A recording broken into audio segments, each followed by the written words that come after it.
In this video, I'll be showing you how to fix the error Valorant not opening or launching problem after launch.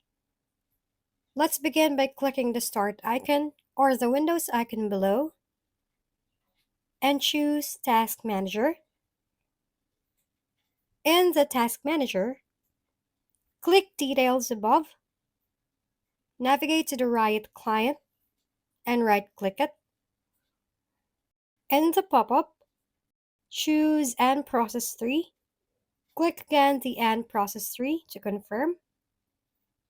Do this to all of the applications that is related to Valorant. Once you're done, close the Task Manager. Now click the search icon below and search Services, then open it. In here, navigate to the name VGC, then right-click on it and choose Properties. Now beside the startup type, choose Automatic and click the Start button below to run and then choose Apply below.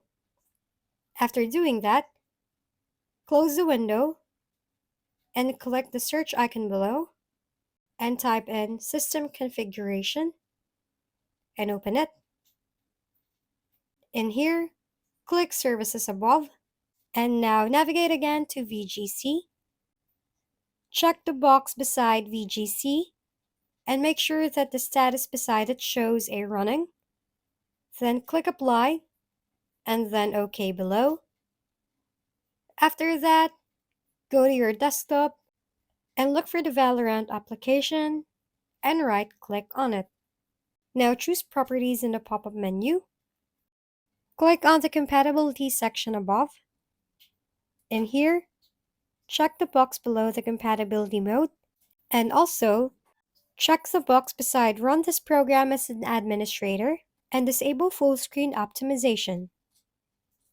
After that, click Apply and then OK below.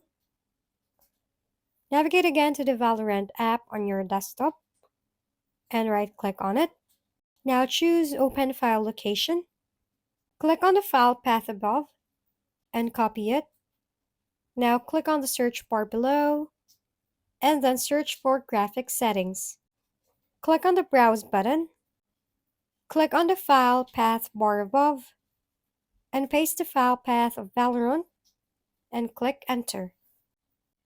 Now select the Riot Client Services and click Add below. Now click on the options beside the Riot Client and adjust the graphics to high performance and click Save. This should be able to fix the problem. Thank you for watching. We hope this video helped you figure things out. If we've been helpful, kindly give us a thumbs up and don't forget to hit the subscribe and bell button for more contents. For any questions and suggestions, comment down below.